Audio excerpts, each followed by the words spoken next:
வாழ்க வளமுடன். நேத்து ஆக்கினை அந்த உணர்வுல நாம இருக்கிறதுனால, எப்பவும் விழிப்பு நிலையோட இருக்க முடியும் அப்படின்னு சொல்லிட்டு ஒரு வீடியோ போட்டிருந்தேன். அதுக்கு ஒருத்தர் கமெண்ட் பண்ணியிருந்தாரு. இந்த விழிப்பு நிலை அப்படின்றதுக்கான அர்த்தம் எனக்கு சொல்ல முடியுமா?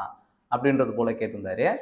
இந்த விழிப்பு நிலை அப்படின்றத ஓஷோ உயிர்ப்பு நிலை அப்படின்னு சொல்லுவாரு. இந்த உயிர்ப்பு நிலையோட ஒரு மனிதன் வாழணும் அப்படின்றதுக்காக, புத்தரோட கதையை அவரு தன்னுடைய சீடர்கள்ட்ட சொல்றது வழக்கம். அந்த கதையவே இப்ப நானும் இந்த வீடியோல உங்ககிட்ட சொல்றேன். இந்த கதையை சரியா அண்டர்ஸ்டாண்ட் பண்ணிக்கிட்டீங்க அப்படின்னா, இந்த விழிப்பு நிலையோட மகத்துவம் உங்களுக்கு புரிய வரும் அப்படின்ற ஒரு நம்பிக்கையோட கதையை பார்க்கலாம். இதுல புத்தர் ஒரு நாட்டுக்கு போறாரு. அந்த நாட்டுல போய் கொஞ்ச நாள் வசிக்கலாம் அப்படின்னு சொல்லிட்டு அங்க போய் இருக்காரு. புத்தர் வந்திருக்கிறத அந்த நாட்டோட அரசன் தெரிஞ்சுக்கிட்டு புத்தரை பார்க்கணும் அப்படின்னு சொல்லிட்டு கிளம்பி வர்றாரு. புத்தரை பார்த்தமயம் அந்த புத்தரோட அந்த அமைதியான சுரூபம் அந்த நாட்டோட அரசனை ரொம்பவே ஈர்ப்புக்கு உள்ளாச்சு.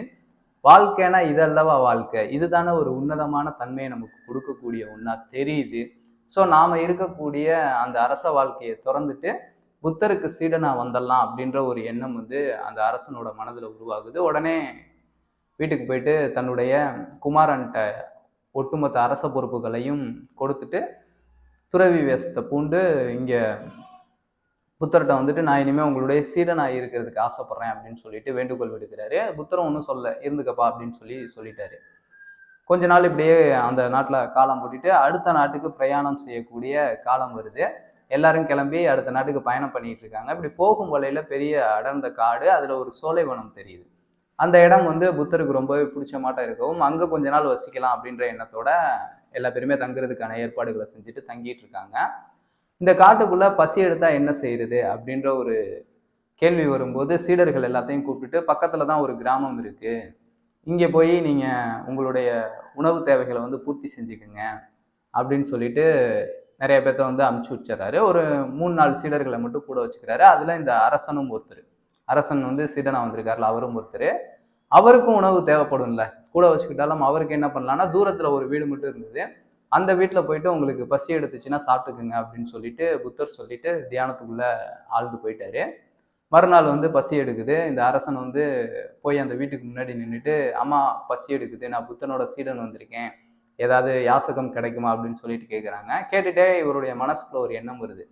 நான் அரசனாக இருக்கும்போது வேணுங்கிற விருப்பப்பட்ட உணவெல்லாம் தேர்ந்தெடுத்து சாப்பிடுவேன். இப்போ இவங்க என்ன கொடுக்குறாங்களோ அதை தானே நம்மளால சாப்பிட முடியும் அப்படின்ற போல ஒரு எண்ணத்தை உள்ள வச்சுக்கிட்டே இவர் இந்த சாப்பாடை கேட்டுக்கிட்டு இருக்காரு.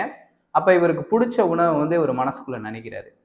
உள்ள இருந்து ஒரு பெண்மணி குரல் கொடுக்குறாங்க, கொஞ்ச நேரம் பொறுங்க, திணையில உட்காருங்க, சாப்பாடை கொண்டு வந்துடுறேன் அப்படின்னு சொல்லிட்டு இவருக்கு பிடிச்ச உணவை எடுத்துட்டு தராங்க. இவருக்கு ஆச்சரியம், நமக்கு பிடிச்சதை உள்ள மனசுல நினைச்சோம், அந்த உணவே நமக்கு கிடைச்சிருக்கே, சரி யதார்த்தமா நடந்திருக்கும் போல இருக்கு அப்படின்னு சொல்லிட்டு சாப்பிட்டுட்டு இருக்காரு. அப்படி சாப்பிடும்போது பழைய நினைவுகள் இவருக்கு வருது. இது போன்ற உணவுகள்லாம் விருந்து போல சாப்பிட்டுட்டு ஓய்வு எடுக்கிறது இவரோட வழக்கமா இருந்திருக்கு. இதெல்லாம் நம்ம அரசனா இருக்கும்போது சாப்பிடணும் அப்படின்னோம்னா இப்போ ஓய்வுல எடுப்போம், திரும்ப நம்ம சீடனா போய் அங்க வேலைகள் செய்ய வேண்டிய அவசியம் இருக்காதே அப்படின்றது போல மனசுக்குள்ள நினைச்சிருக்காரு. அந்த பெண்மணி உடனே சாப்பிட்டு முடிச்சோன்னே, நீங்க சாப்பிட்டோன்னே எந்திரிச்சு போயிடக்கூடாது, கொஞ்ச நேரம் ஓய்வு எடுக்கணும், அப்பதான் நாங்க சாப்பாடு கொடுத்ததுக்கான புண்ணியம் எங்களுக்கு கிடைக்கும், அதனால கொஞ்ச நேரம் ஓய்வு எடுங்க அப்படின்னு சொல்லிட்டு அந்த திண்ணையிலேயே படுக்கிறதுக்கான அந்த பாய் தலையணை எல்லாமே இருக்கு, கொஞ்ச நேரம் ஓய்வு எடுக்க சொல்றாங்க. இவருக்கு கொஞ்சம் அதிர்ச்சி, ஏன்னா மனசுக்குள்ள நினைச்சோம், அதே போலவே சூழல்கள் அமைதே, சரி சொல்றாங்களே அப்படின்னு சொல்லிட்டு ஓய்வு எடுத்துக்கிட்டு இருக்காரு. இப்படி ஓய்வு எடுத்துக்கிட்டு இருக்கும்போது அவருக்குள்ள இன்னும் சில எண்ணங்கள் வருது. அந்த எண்ணங்கள்ல ஒண்ணு என்ன அப்படின்னு பாத்தீங்கன்னா, இப்ப நம்ம படுத்திருக்கோம், இந்த வீடு நம்மளது இல்லை, சாப்பிட்ட சாப்பாடு நமக்கு சொந்தம் இல்லை, இந்த தலையணை இந்த பாய் எதுவுமே நமக்கு சொந்தம் இல்லை, ஆனா ஏகாந்தமான நிலையில சுகத்தை அனுபவிச்சுக்கிட்டு இருக்கமே, இது சரியா தப்பா அப்படின்றது போல மனசுக்குள்ள ஒரு எண்ண ஓட்டம். அப்போ உள்ள அந்த பெண்மணி இருந்துட்டு குரல் கொடுக்குறாங்க, இந்த உலகத்துல யாருக்குமே எதுவுமே சொந்தம் இல்லைதான், எல்லாமே இறைவனுடைய பொருட்கள் தான், அதனால யாரு வேணாலும் எப்ப வேணாலும் அதை அனுபவிக்கிறதுக்கான உரிமை எல்லாத்துக்கும் இருக்கு, ஏன்னா அவங்களும் இந்த இறைவனுக்கு சொந்தமானவர்கள் தான், மனசை போட்டு குழப்பிக்காம அமைதியா ஓய்வை மட்டும் எடுங்க அப்படின்னு சொல்லிட்டு குரல் வருது. இவருக்கு அதிர்ச்சி, பயங்கரமான அதிர்ச்சி. எந்திரிச்சிட்டு, என்னம்மா நீ மனசுல நினைக்கிற விஷயம் எல்லாத்தையுமே சொல்ற, அப்ப இவ்வளவு நேரம் எனக்கு நடந்த நிகழ்வு எல்லாம் எதார்ச்சியா நடக்கலையா, நான் மனசுல நினைச்சதுனால நீ தான் அதை ஏற்பாடு பண்ணி தந்தியா அப்படின்னு சொல்லி கேட்கும்போது, ஆமாங்க அப்படின்னு சொல்றாங்க. எப்படி இது உனக்கு நடந்துச்சு, எப்படி அடுத்தவங்களோட மனசை உங்களால புரிஞ்சுக்க முடியுது அப்படின்றது போல கேள்வி கேட்கிறார் இந்த சீடன். அப்போ அந்த பெண்மணி சொல்கிறாங்க, அதெல்லாம் எனக்கு தெரியாதுங்க, நான் ஒரு தடவை புத்தரை பார்த்துருந்தேன், பார்க்கும்போது அவங்க சொன்ன விஷயம் வந்து நீனு உன்னுடைய புலன்கள் மூலமாக உன்னுடைய மனதை வந்து உன்னுடைய விழிப்பை வந்து நீ வெளியில் பரவ விட்டுக்கிட்டு இருக்க, வெளியில் ஆராய்ச்சி பண்ணிக்கிட்டு இருக்க, குறை சொல்கிறது, கோழி சொல்கிறது, இல்லாட்டினா வேற எதையாவது பார்த்து ஆசைப்படுறது, இப்படி அதை உள்முகமாக திருப்பி பழகு, உனக்குள்ள பயணப்பட்டு பழகு, ஒன்றை நீ பார்த்து பழகு அப்படின்றது போல புத்திமதி சொன்னார். அதுல இருந்து நான் அதை கடைப்பிடிக்க ஆரம்பித்தேன். இப்படி இந்த பயணத்தில் இருக்கும்போது எனக்கு ஆட்டோமேட்டிக்காக தெரிஞ்சிருச்சு, எனக்குள்ள நான் போகும்போது இந்த உள்ள ஒரு மனதின் ஃப்ரீக்வன்சி இருக்கு, அந்த ஃப்ரீக்வன்சியில் இருக்கக்கூடிய எல்லாமே எனக்கு அசரீரி போல எனக்கு கேட்க ஆரம்பிச்சிடும். இப்போ ஒரு தேட்டருக்குள்ள போனோம்னா அந்த தேட்டருக்குள்ள நடக்கக்கூடிய எல்லாமே நம்ம காதுக்கு கேட்குதுல, அது போல மனம் அப்படின்றது இங்க எல்லா பேத்துக்குமே காமன் தான், காந்த களம் தான். அந்த நிலைக்கு என்னால போகும்போது அந்த இடத்துல இருக்கக்கூடிய அதிர்வுகள் எல்லாத்தையுமே, அந்த சவுண்ட்ஸ் எல்லாத்தையுமே, அந்த ஒலி எல்லாத்தையுமே என்னால கேட்க முடியும். அது இயற்கையா நடந்துச்சு, எப்படின்னு தெரியல, நானா போகல, நான் அவர் சொன்ன விஷயத்த மட்டும்தான் எனக்குள்ள நான் பயணம் பண்ணேன், என்ன நான் பார்க்க கத்துக்கிட்டேன், இந்த நிகழ்வு தானா நடந்துருச்சு அப்படின்றது போல அந்த பெண்மணி சொல்றாங்க. உடனே அந்த அரசன் சீடனா இருக்கான்ல, அவன் குடுகுடுன்னு வேகமா ஒடியாந்து புத்தர்கிட்ட சொல்றான், இனிமே என்னை வந்து அந்த வீட்டுக்கு சாப்பிட அனுப்பாதீங்க, ஏன்னா கொஞ்ச நாள் வரைக்கும் அந்த காட்டுல இருக்கலாம் அப்படின்னு புத்தர் சொல்லியிருக்காருல்ல, அப்ப இவன் சாப்பிடணும்னா அந்த வீட்டுக்கு தான் போய் ஆகணும், பக்கத்துல அந்த வீடு தான் இருக்கு, அதனால நான் அங்க போய் சாப்பிட மாட்டேன் அப்படின்றது போல சொல்றாரு. ஏன், என்ன காரணம் அப்படின்னு சொல்லிட்டு புத்தர் கேட்கிறாரு அந்த சீடன்ட்ட.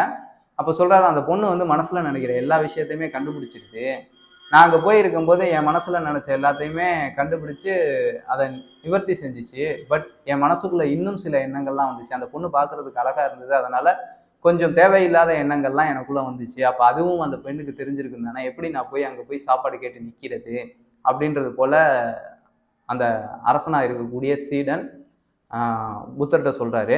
உடனே அந்த புத்தர் சொல்கிறார் அந்த அரசனை பார்த்துட்டு, நீ இனிமேல் அந்த வீட்டுக்கு தான் போய் சாப்பாடு வாங்கணும், தினமும் அங்கே தான் போய் சாப்பிடணும் அப்படின்னு கட்டளை இடுறாரு.